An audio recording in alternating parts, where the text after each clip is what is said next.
আল্লাহ তাআলা বলেন, ফালাউলা আন্নাহু কানা মিনাল মুসাব্বিহিন লা লাবিসা ফি বাতনিহি ইলা ইয়াউমি ইউবাসুন। যদি ইউনূস আলাইহিস সালাম তাসবিহ না পড়তেন, লা ইলাহা ইল্লা আনতা সুবহানাকা যদি এই মুহূর্তে না পড়তেন, আর আগ থেকেও যদি না পড়তেন, তাহলে মাছের পেটেই থাকতে হতো ওনাকে, বের হওয়ার কোনো পথ ছিল না। ওনাকে তো মাছ গিলি ফেলছে। কিন্তু বিপদের সময় যখনই আল্লাহ তাআলাকে ডাক দিয়েছেন, সাথে সাথে আল্লাহ তাআলা সাড়া দিয়েছেন। হযরত ইউসুফ আলাইহিস সালামের ভাইয়েরা বহু বৎসর পরে যখন মিশরে খাবার আনতে গেছে, প্রথমবারে ইউসুফ আলাইহিস সালাম পরিচয় দেননি। কোরআনে পাকে আল্লাহ তাআলা বলেন, ফাআরাফাহুম ওয়া হুম লাহু মুনকিরুন। ইউসুফ আলাইহিস সালাম চিনি ফেলছেন, কিন্তু ওরা চিনতে পারেনি। কারণ ইউসুফ আলাইহিস সালামের ভাইয়েরা আগ থেকেও কারো দাঁড়িয়ে ছিল, কারণ হয়তো দাঁড়িয়ে উঠার কাছাকাছি ছিল। এদের বয়স তো আগ থেকেই বেশি। কিন্তু ইউসুফ আলাইহিস সালাম তো ছিলেন ছোট বাবু, পিচ্ছি, এখন হয়ে গেছেন খুব বড়, এখন হয়ে গেছেন উনি মন্ত্রী। এই জন্য আল্লাহ তাআলা বলেন, ফাআরাফাহুম। ইউসুফ আলাইহিস সালাম চিনি ফেলছেন, কিন্তু ওরা চিনতে পারে। প্রথম ধাপে পরিচয় দেননি উনি। ওরা বস্তা নিয়ে আসছে 11টা, মানুষ 10 জন। বলতেছে যে আমরা 11 ভাই, এই জন্য এক ভাই আব্বার খেদমতে রয়ে গেছে, এই জন্য এই তারটাও দেন। তো ইউসুফ আলাইহিস সালাম বললেন, ঠিক আছে দিলাম, কিন্তু অভাব তো এই এক সময় এক মৌসুমে শেষ হবে না, এক ভাগে শিক্ষা হবে না। আবার তো আমার কাছে আসতে হবে। যদি ওই সত্য প্রমাণ না হয়, তাহলে কিন্তু আর খাবার পাবে না। ওই ভাইটাকে নিয়ে আসি। আর ওইটাই উনি খুঁজতেছেন, ওনার আপন ভাই সেটাই। তো এরা বাবাকে গিয়ে বলছে, ইয়া আবানা মুনিআ মিনাল কাইদ, আমাদেরকে খাবার দিবে না বলছে যদি ভাইটাকে না দেন। তো বাবাকে বুঝিয়ে শুনে বাবা আবার এদের কাছ থেকে ওয়াদা নিয়ে গেছে। নিয়ে যাওয়ার পরে এইবারও ইউসুফ আলাইহিস সালাম পরিচয় দেননি, এইবারও পরিচয় দেননি। এদেরকে থাকার রুম দিয়েছেন, ডবল বেড, 2 জন 1 রুম, 2 জন 1 রুম। মানুষ 11 জন, 2 ভাই 2 ভাই 2 ভাই 5 রুম, আর একজন থেকে যায়। তো বললো যে ও আমার সাথে থাকবে। টার্গেট তো হলো ওরে সাথে নাও, কিন্তু এখনো পরিচয় দিচ্ছে না। তো ওরে সাথে নিজের রুমে শোয়াইছে। আর রাত্রে শুয়ে বললো, আমি ইউসুফ, তোমার বড় ভাইয়া, আমি আর তুমি আপন ভাই, এক মায়ের ফেডের ভাই। ওরা এই ষড়যন্ত্র করছে আমার সাথে, আল্লাহ তাআলা আমাকে এই পর্যন্ত পৌঁছাইছে। তো কালকে আমি একটা বুদ্ধি করি তোমাকে রেখে দিই, তুমি টেনশন করো। তো রেখে দিছেন। ইউসুফ আলাইহিস সালাম এখনো পরিচয় দেননি। এখন বড় ভাই বাবার কাছে আসতে ওয়াদা করে আসছে। বাবা বলছে যে আসলে 11 জন আসবে, আর না হয় 11 জন আটকা থাকবে। এই ছেলেকে, ছোট ছেলেকে রেখে আসতে পারবা। তো বড় ভাই বলতেছে যে আমি আব্বাকে কি বলে মুখ দেখাবো, তোমরা 9 জন চলে যাও, আমি থেকে যাই মিশরে। কারণ আব্বাকে মুখ দেখাবো কি, আমরা ওয়াদা তো আমি করছি। এইবারও ইউসুফ আলাইহিস সালাম পরিচয় দেননি। পরে আবার যখন আসছে, এসে বলতেছে যে আমরা খুব অভাবে আছি, আমাদেরকে খাবার দেন। ওয়াজি'না বিবিদাতিন মুসজাতিন ফাআউফিক লানাল কাইলা ওয়া তাসাদ্দাক আলাইনা, আমরা বেশি কিছু আনতে পারি নাই, সামান্য কিছু নিয়ে আসছি মূল্য বাবদে, আমাদেরকে আপনি বস্তা ভরে খাবার দেন। ইউসুফ আলাইহিস সালাম এইবার বলতেছে যে হাল আলিমতুম মা ফাআলতুম বিইউসুফ ওয়া আখিহি আনতুম জাহিল, মনে আসেনি ইউসুফ আলাইহিস সালামের সাথে কি করছিলেন? এইবার বলতেছে, এত কাহিনীর পরে, এত বছর পার করে দিয়া ওরা এখন বলতেছে আপনি ইউসুফ নাকি? তো বলে যে আনা ইউসুফ ও হাযা আখি, আমি ইউসুফ, এটা আমার আপন ভাই বনিয়ামিন। ওরা বলতেছে যে আমরা ভুল করছি, আমাদেরকে মাফ করে দেন। ইউসুফ আলাইহিস সালাম যে কথাটা বলছে ওটা বলার জন্য আমি বলতেছি। ইউসুফ আলাইহিস সালাম তখন ভাইদেরকে একটা শব্দ ওয়াজ করে দিয়েছেন, ইন্নাহু মাইয়াত্তাকি ওয়া ইয়াসবির ফাইন্নাল্লাহা লা ইউযিউ আজরাল মুহসিনিন। ভাইরা আমার শোনো, আমি এই পজিশনে আজকে কেন? তোমরা সেরাগালি রয়ে গেছো, তোমরা ভাইয়েরা আমার কাছে খাবারের জন্য এখন আসতেছ, আর আমি এখন মন্ত্রী, খাদ্যমন্ত্রী হয়ে গেছি। আমি এই পজিশনে কেন আর তোমরা ওখানে কেন? তোমরা তো যেই সেই, আর আমার বিরুদ্ধে তোমরা যাই করেছো আমাকে এই জায়গায় পৌঁছেছে দুইটা ওসিলা, দুইটা আমল। এক হলো মাইয়াত্তাকে ওয়াসবির, আমি আল্লাহ তাআলার আদেশ কখনো লঙ্ঘন করি না। সেই মিশরের রানী আমার জন্য পাগল হয়ে গেছে। সে ফার্স্ট লেডি, সেই যুগের ফার্স্ট লেডি, বুঝলেন না? ফার্স্ট লেডি আমাদের দেশের ফার্স্ট লেডি তো বুঝি আমরা, রাজার বউ, মুখের বউ। সেই সময়ের ফার্স্ট লেডি সে পাগল ঈসা আলাইহিস সালামের জন্য, কিন্তু উনি আল্লাহর ভয়ে সেদিন গুনাহ করেন। এই জন্য বলতেছে, শুনো, যদি আল্লাহর ভয় থাকে, নেকামলের উপর থাকে, আর যদি সবর করে, তো আল্লাহ তাআলা তার কোনো আমল বৃথা যেতে দেন না, ওনার আমলের সওয়াব নষ্ট করেন না, সে সময় মতো এর পুরস্কার পেয়ে যায়। আমার এই দুইটা উসিলায় আমাকে এই জায়গায় পৌঁছে দিচ্ছে, একটা হলো তাকওয়া আর হলো সবর। যেন নেকামল আমাদের বিপদের থেকে মুক্তি এবং আমাদের সম্মান, আমাদের সুখ শান্তি সব কিছু শেখায়। হাদিসের মধ্যে রাসূল সাল্লাল্লাহু আলাইহি ওয়াসাল্লাম ওই তিনজনের ঘটনা, যেটা মাঝে মধ্যে আপনারা শুনছেন, আমি বলছি, অন্য কারো মুখেও শুনেছেন। বিপদে পড়ে গেছে, যে বৃষ্টির কারণে পাহাড়ের গুহায় ঢুকে পড়ছে, আর হঠাৎ করে পাথরের খণ্ড উপরের থেকে পড়ে পাহাড়ের সেই গর্তের মুখ বন্ধ করে দিচ্ছে।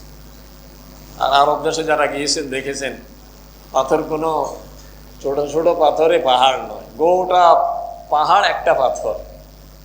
আর অনেক সময় দেখা যায় যে এরকম গাছের কানার মতো গোটা পাহাড়, মাঝখান দিয়া বিশাল এক খণ্ড, মনে হয় তার শাখা বাইরে রয়েছে, এটা মনে যেন পড়ে যাবে, কিন্তু পড়ে না। এটা জন্ম থেকে, সৃষ্টির শুরু থেকে এইভাবে আল্লাহ রেখে দিয়েছেন। এরকম কোন একটা খণ্ড ছুটে পড়ে পাহাড়ের মুখ বন্ধ, গর্তের মুখ বন্ধ করে দিছে। ওই তিনজন তখন নাজাত পেয়েছেন যে কিসের উসিলায়? ওরা দোয়া করতেছিল আমলের উসিলা দিয়ে। একজনে মায়ের খেদমতের কথা, আরেকজনে নিজের বাড়ির এক মজুর যার পারিশ্রমিক না নিয়ে চলে গেছে, আর তার টাকা দিয়েই ব্যবসা বাণিজ্য করে অনেক কিছু করে ফেলছে, তাকে দেওয়ার জন্য। আরেকজনে গুনার একটা সুযোগ পেয়েও একেবারেই গুনার একবারে আসল জায়গায় পৌঁছেও আল্লাহর ভয়ে গুনাহটা করেন। এই জন্য সেদিন এই নেক আমলের উসিলায় আল্লাহ তাআলা তাদেরকে বিপদ থেকে নাজাত দিয়েছে। এই জন্য আল্লাহ তাআলার ঘোষণা হইল, ওয়ামান ইয়াত্তাকিল্লাহ ইয়াজআল লাহু মাখরাজা ওয়া ইয়ারযুকহু মিন হাইসু লা ইয়াহতাসিব। যদি তাকওয়া থাকে তো বিপদে আল্লাহ তাআলা উদ্ধার করবে। আপনি বিপদে পড়ে গেছেন, ব্যবসা বাণিজ্যে খুব লস খাচ্ছেন, খুব বিপদ, শত্রুতা করতেছে, অনেক বিপদ, নানানভাবে সমস্যায় পড়ে গেছেন, অনেক বিপদ, বিপদের শেষ নেই। লাইন দুইটাই, যে ঈমান সহি আর আমল সহি করে। এক সময় এটা আপনাকে পাড়ে নিয়ে পৌঁছাবে, কুলে নিয়ে পৌঁছাবে, বিপদ এক সময় কেটে যাবে। কারণ আল্লাহ তাআলার ঘোষণা হইল, ওয়ামান ইয়াত্তাকিল্লাহ ইয়াজআল লাহু মাখরাজা। এক সাহাবী, ওনার ছেলেকে কাফেররা ধরে নিয়ে গেছে,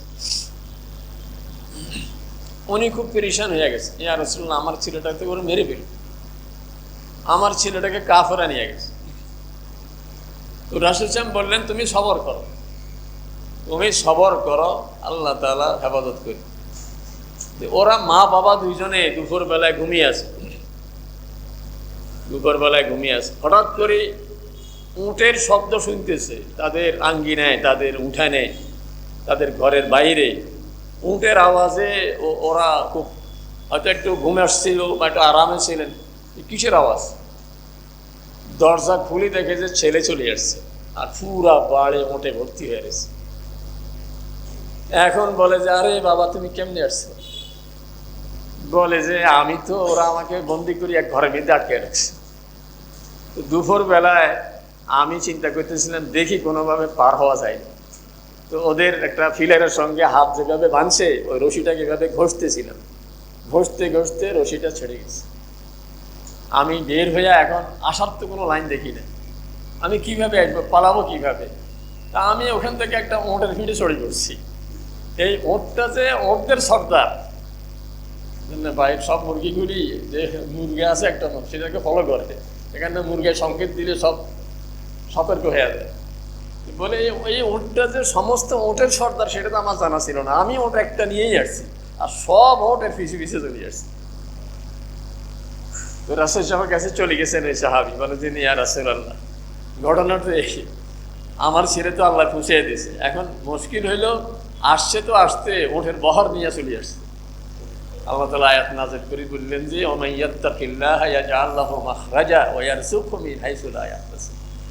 তার তাকওয়ার কারণে আল্লাহ তাআলা তাকে বিপদ থেকে উদ্ধার করে দিয়েছেন, আর রিজিকের ব্যবস্থা এমনভাবে করে দিয়েছেন যেটা সে চিন্তাও করে। একই সূরার মধ্যে এই কথাটা আল্লাহ তাআলা 3 বার বলছেন। একবার বলছেন যে আল্লাহ তাআলা বিপদ থেকে উদ্ধার করবেন, অকল্পনীয় অভাবনীয় পথে রিজিকের ব্যবস্থা করে দিবেন।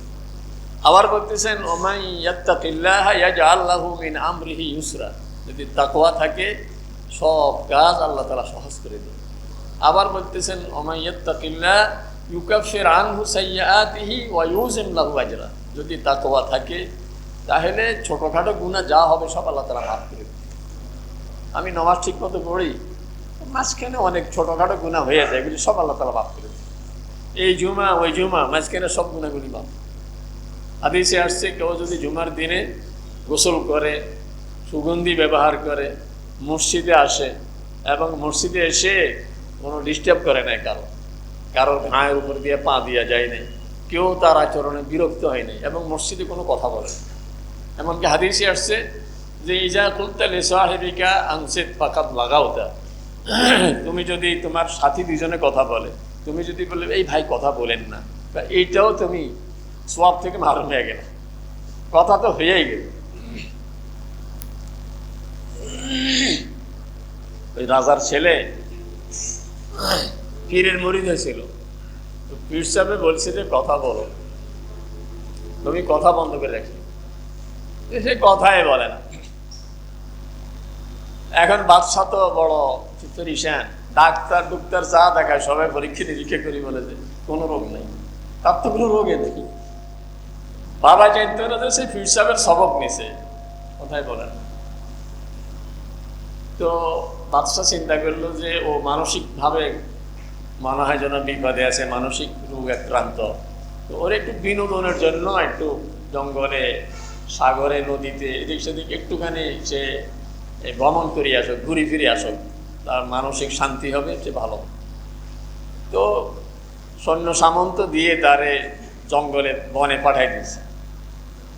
বনে যাওয়ার পরে এখন সাথী সঙ্গী যারা ছিল, সৈন্য সামন্ত বা যারা ছিল ওর সাথে, রক্ষী বাহিনী যারা ছিল, এরা শিকারে বের হয়েছে। এরা একটা হরিণ দেখে সবাই হরিণকে তাড়া করতেছে, হঠাৎ করে হরিণটা লুকিয়ে গেছে। এরা যতই খুঁজতেছে হরিণ খুঁজে পায়।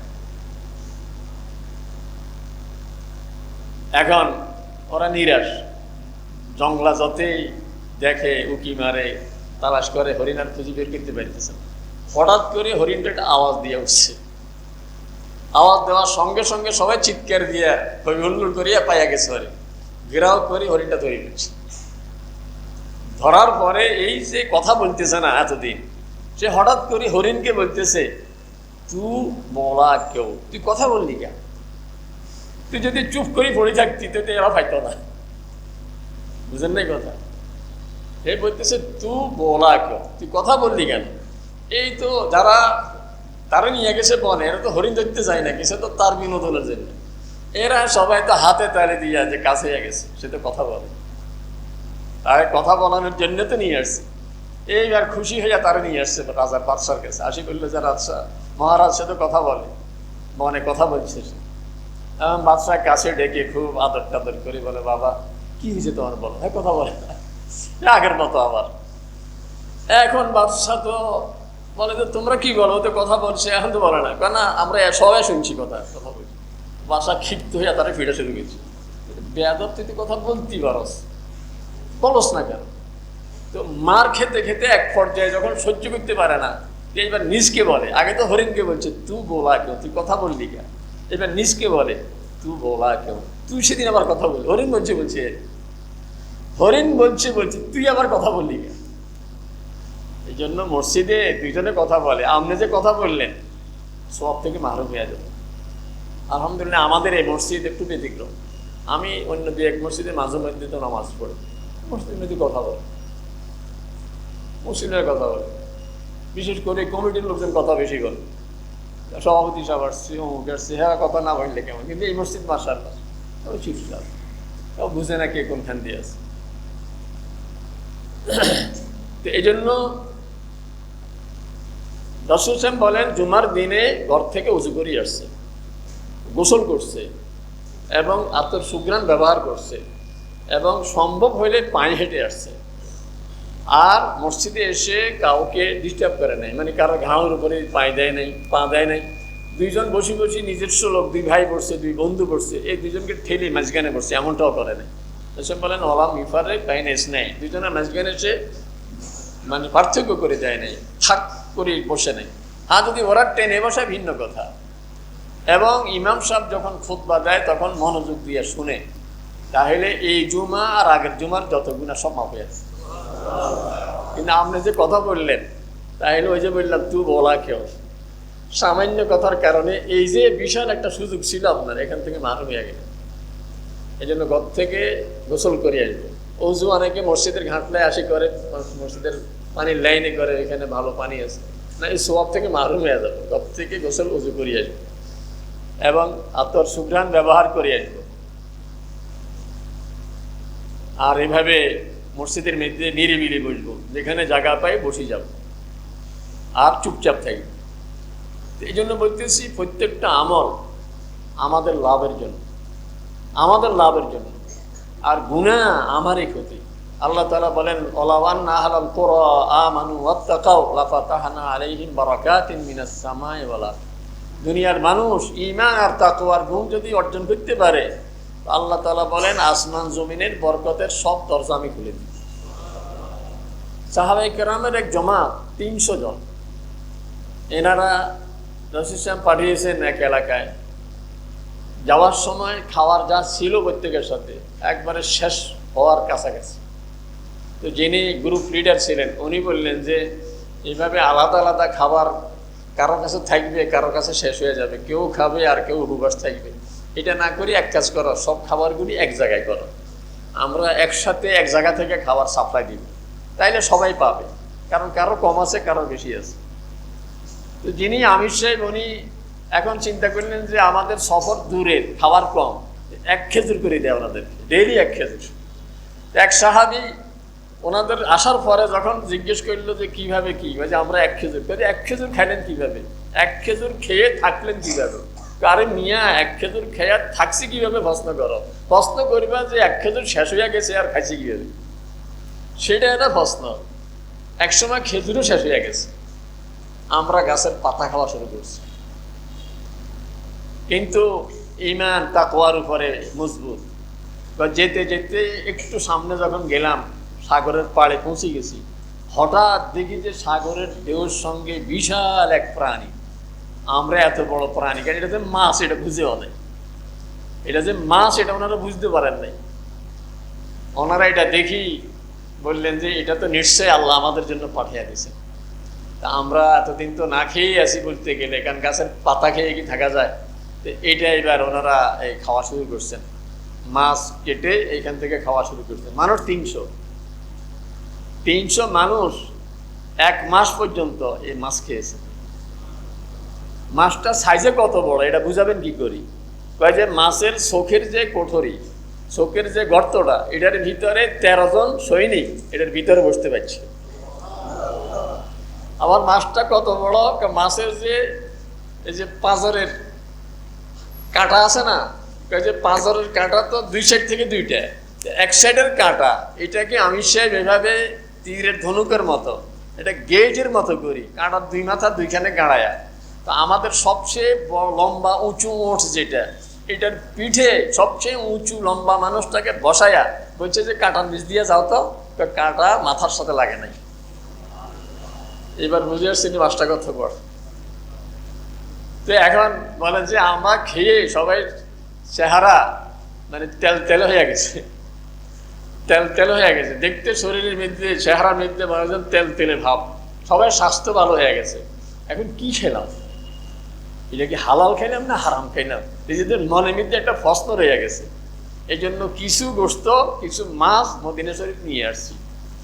এনে রাসূল সাহেবের কাছে যখন ঘটনা বললাম, রাসূল সাহেব বললেন যে এটা তো তোমাদের জন্য আল্লাহ রিজিক পাঠাইছে, থাকলে কিছু আমার ঘরে পাঠাই দিও। এটা আল্লাহ রাসূল নিজে খাওয়ার জন্য নয়, ওদের মনের সন্দেহটা দূর করার জন্য। যখন এটা বললেন সাহাবায়ে কেরাম একেবারে ক্লিয়ার যে না, এটা তো হালাল খাবার, কোনো অসুবিধা নেই। এই জন্য আল্লাহ তাআলার ঘোষণা হইল যে ওয়ারযুকহু মিন হাইসু লা ইয়াহতাসিব। আপনার কিভাবে আল্লাহ ব্যবস্থা করে দিবে সেটা আপনার কল্পনাও নেই। দেখতেছেন কোনো ব্যবস্থা নাই, হঠাৎ করে এমন ব্যবস্থা হয়ে গেছে এটা আপনি চিন্তাও করেন নাই, এমনভাবে একটা পথ হয়ে গেছে, কোনো ব্যবসার লাইন হয়ে গেছে, চাকরির লাইন হয়ে গেছে। এই জন্য আমি ঈমান তাকওয়ার লাইনে মজবুত থাকবো। সবচেয়ে বড় বিপদ আমার ব্যবসায়িক লস, আমার চাকরির কোনো কি বলে ডিমোশন, আমার যে কোনো সমস্যা, এইটার চেয়ে বড় বিপদ হলো আমার যখন মৌত আসবে, ওটা হলো কঠিন বিপদের সময়। এই জন্য আমি যদি সবসময় আল্লাহর সাথে সম্পর্ক রাখি, আমি এই কঠিন বিপদের সময় আমার আল্লাহ আমাকে রহমতের চাদর দিয়া ঢেকে আমাকে দুনিয়ার থেকে আরামের সাথে নিয়ে যায়। তাতানাজ্জালু আলাইহিমুল মালায়েকা আল্লা তাখাফু ওয়ালা তাহজানু। ফেরেশতা চলে আসবে, আসি বলবে যে কোনো টেনশন নাই, আপনার বিবি কাঁদতেছে, মা কাঁদতেছে, বোন কাঁদতেছে, মেয়ে কাঁদতেছে, কান্নার আওয়াজ কানে আসতেছে, কিন্তু ওই আখিরাতের যাত্রী, মৃত্যু পথের যাত্রী, সে জান্নাতের ছবি দেখতেছে। সে ওটা দেখতে দেখতে তার রুটা বের হয়ে যায়। এই জন্য এমন জীবন তুমি করো হে গঠন, মরিলে হাসিবে তুমি, কাঁদিবে আর দুনিয়া কাঁদতেছে, কিন্তু আমি হাসতে হাসতে যেন বের হয়ে যেতে পারি। এই জন্য আমলের লাইনে আল্লাহ রহমতে আমরা যতটুকু আছি, বাকি জীবন আরো একটু আগাইতে চেষ্টা করি, আমার আমলে আমাকে আগে আনি। সবচেয়ে বড় লাভ তো হইলো ইমানি মৌত হবে, কবর হাসর সব জায়গায় আল্লাহ রহমত দ্বারা আমাকে পার করে দিবেন। আর হাসরের ময়দানে যদি এমন হয় যে আল্লাহ আমার সাথে কথা বলে না, হাদিসে আসছে 3 ধরনের মানুষের সঙ্গে আল্লাহ কথাই বলবেন, তাদের কোনো কথাই শুনবে না, তাদের দিকে রহমতের নজর দিবে না, তাদের গুনাহ মাফ করবে না। 3 ধরনের মানুষ। কে 3 ধরনের? এক হইল আল মান্নান, কারোরে কিছু দিয়ে খোঁড়া দেয়, কারোরে কিছু দিয়ে, ভাই বোনকে দিছে তো খোঁড়া দেয়, পাড়া প্রতিবেশীদের দিছে গেল খোঁড়া দেয়, কিছু সুযোগ হইলে খোঁড়া দেয়, তোরে ওই দিছি বা গোয়েদারে দেয়, খোঁড়া দেয়। যে খোঁড়া দেয় এর সাথে আল্লাহ তাআলা কথা বলবে না। তুই খোঁড়া দিছ, তুই কি দিছ? 1 লাখ টাকা দিছ, তোরে আমি কি দিছি? আমি কি খোঁড়া দিছি কোনোদিন তোরে? তুই যে নামাজ পড়স নাই, তুই যে রোজা রাখাস নাই, তুই যে ইবনে চলছ এমনি চলছ, আমি তো কিছু বলি নাই। এই জন্য 1 নম্বর হইলো যে খোঁড়া দেয়।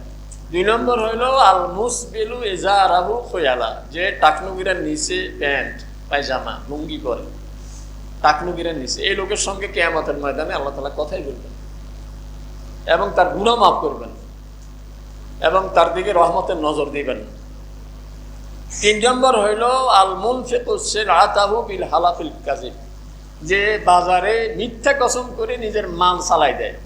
আরে ভাই কি বলেন, অল্প আগে দিয়ে এত মূলে গেছে, আল্লাহর কসম করি বলে। তাইলে যে মিথ্যা কসম করি মাল চালায়, আল্লাহর কসম এত টাকা আমার কিনা পড়ছে, এত টাকা দিয়ে আমি কিনে এনেছি, মিথ্যা কথা বলে বলে নিজের মাল চালাইয়া দেয়। এই লোক কিয়ামতের ময়দানে আল্লাহ তাআলা তার সঙ্গে কথাই বলবেন না। আর আল্লাহ তাআলা যদি কথা না বলেন, আল্লাহ যদি গুনাহ মাফ না করেন, আল্লাহ যদি রহমতের নজর না দেন, তাহলে সেদিন তো পার হওয়ার কোনো উপায় নেই। এই জন্য আমি আমার মাল কেউ না কিনলে আমি চুপ করে থাকি, আমি মিথ্যা কথা বলবো না, সত্য কথাই বলবো, সত্য কথাই বলবো। দেখা যাবে যে আল্লাহ তাআলা আমার মাল ভালো দামে আল্লাহ তাআলা নেওয়ার ব্যবস্থা করে দিয়েছে, বা টাকা কম পাইছি এর ভিতরে আল্লাহ তাআলা বরকত দিয়ে দিয়েছে। এই জন্য আল্লাহ তাআলা আমাদের সকলকে তৌফিক দান করুন। আমাদের হাজী সাহেবরা আসা শুরু হয়ে গেছে। রসুল বলেন যে আল্লাহ তুমি হাজীকে মাফ করে দাও, আর হাজিয়ে যার জন্য মাফ চায় তার জন্য মাফ করে দিও। এই জন্য আমরা পরিচিত হাজী সাহেবদের সাথে দেখা করতে যাব এই নিয়তে যে উনি যেন আমার জন্য একটু দোয়া করে দেয়। উনি যদি মুসাফাহা করি বলে ইয়াগফিরুল্লাহু লানা ওয়া লাকুম, আল্লাহ আমারও মাফ করো, আপনারাও মাফ করো, বস হয়ে গেছে। ওনার কাছে এই জন্যই যাবে, এটা না যে হাজী সাহেব আনছেন নি, আতর আনছেন নি, আমার লাই তসবিহ আনছেন নি, টুপি আনছেন নি, কিছু হাদিয়া নিতাম আসি না। আমি হাজী সাহেবের কাছ থেকে হাদিয়া নেওয়ার যায়, হাদিয়া হলো দোয়া। ওনার কাছ থেকে ইস্তেগফারের জন্য যাব, আর ওনার সাথে দেখা করি, সম্ভব হলে যদি ওনার শরীর স্বাস্থ্য ভালো থাকে, উনি যদি একটু ফ্রি থাকেন, তাহলে হজের কিছু বর্ণনা শুনব, যাতে আমার ভিতরে জজবা তৈরি হয়। নিয়ত করবো যে ইনি হজ করিয়ে আসছেন, আমার পাশের মানুষ, টাকা পয়সা তো ওনার আমার চেয়ে বেশি নয়, উনি কেমনে কেমনে করিয়ে আসছে, আমিও পারব। খুলনার এক লোক সেই 22 সনে আমার সঙ্গে হজে আসছেন, উনি খুলনা থেকে আসছেন, আমার একবার পাশাপাশি থাকতেন তাবুতে মিনা থেকে। হুজুর, আমি বাজার ঝাড়ু দিতাম, যে লোকটা বাজার ঝাড়ু দেয় তার ক্লাস কোথায়?